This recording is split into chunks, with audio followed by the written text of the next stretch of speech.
St.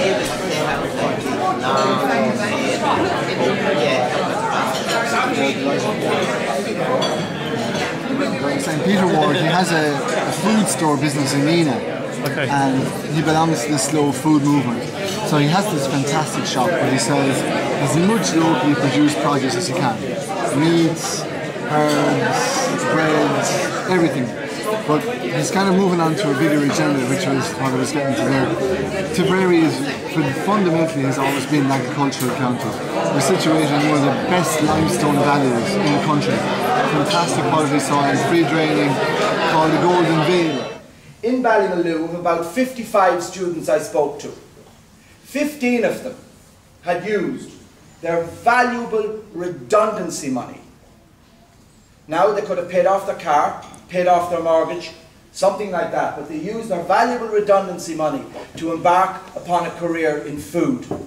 Now, I was there with my 27 years experience, understanding the barriers to entry, the statutory resistance, regulation, the difficult route to market, all those things. But you think for that day, no, that's not the day to speak to these people. They're too enthusiastic and they have made a huge personal investment to be there, so you have to give them encouragement.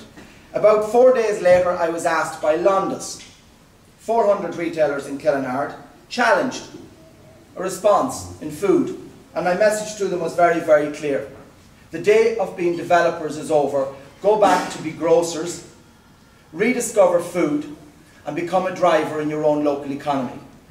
So after that then, about, I think it was last Thursday week, I got one of the loveliest invitations I got in the last 2 years was to address the Food Safety Authority of Ireland on their 10-year celebration at Dublin Castle, 10 years of being best in Europe, I suppose, in the application of food safety. And I asked them a question, what was food safety to them? Was it, as I see it, a simple protocol by which I engage and buy food off my friends and sell food to my friends without wanting to poison or kill any member of my family, their guests, or anybody else in the country for that matter? Or I asked them, was food safety, as they knew it, a response to the challenges that global food supply provides on a daily basis? And I think the latter is the question that was being debated. I was very delighted to see 2 EU commissioners in the audience, and a wonderful, wonderful audience, and indeed Commissioner David Byrne, and I complimented him on introducing flexibility and derogation into Irish regulation for food, and then I asked the Food Safety Authority why they decided not to apply it. But in all of those 4 areas, there was one thing in common to the way what I was speaking about. I was speaking about 400,000 people unemployed. And what have we as a policy in food in Ireland? Have we a policy to deal with that? Now the answer, of course, is no. We have the farmers in a headlock, which you all know. We have the control with the multiples on the periphery of the town, given very generous conditions by a planning regime that is completely led by fees and rates, where the question of sustainability in terms of trading, the viability of town centres has been completely ignored, and they continue to challenge us and yet prosper on the periphery, and nobody, in giving them the planning permission, in the tick box, nobody has asked them how they intend to engage with the local economy. Nobody has asked them that. So, where's the strategy to pull all this together? When I went into WIT and I saw it as such a centre of excellence in its training, and I asked, why has this college become so dominated by global food routes? And why is there no policy to engage at any level with the local community? Now I would say to you that I wouldn't get up here and speak to you today if I did not think it possible for a restaurateur to buy a pig off TJ Crowe or a half a heifer off Richard Ower, put it on the menu in that restaurant, sustainably, profitably, ethically, put it on the menu in that restaurant, use it as a tourism product to say, like we do in Good Food Ireland, we care. This is what we do, and these are our partners in food. Take it a step further, and I'm back to the Londis people. Do you think in Lowndes that Richard Owler could sell Lowndes a heifer? They don't think so in Lowndes because they've moved away from food, but they're beginning to look at it again. I know that. The reality is yes is the answer to that. And yes, he could have it delivered in 1 kilo bags to them, or 2 kilo bags.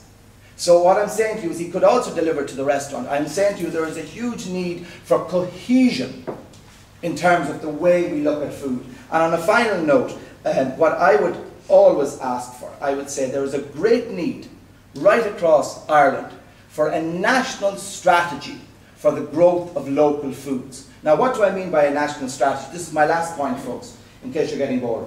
A national strategy really is that we have Tipperary Leader here, we could have the County Enterprise Board, we could have Shannon Development, we could have Enterprise Ireland, we could have the IDA, all of those people promoting small industry and food. And then we have the County Council Planning Authority challenging, the Veterinary Office challenging, the Food Safety Authority challenging, all challenging.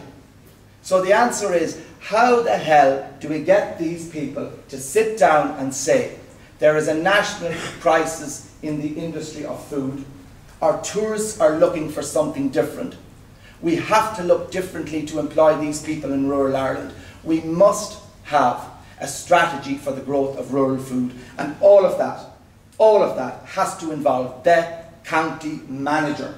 In the absence of a policy, a national policy for the growth of local food, how can the artisans gain access to market without something like that?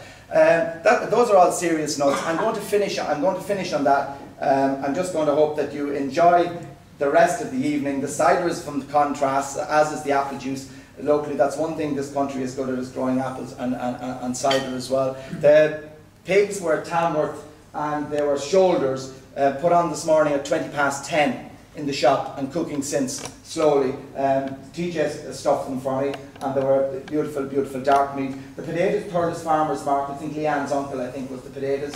And the vegetables expertly roasted, again Thurles Farmers Markets again.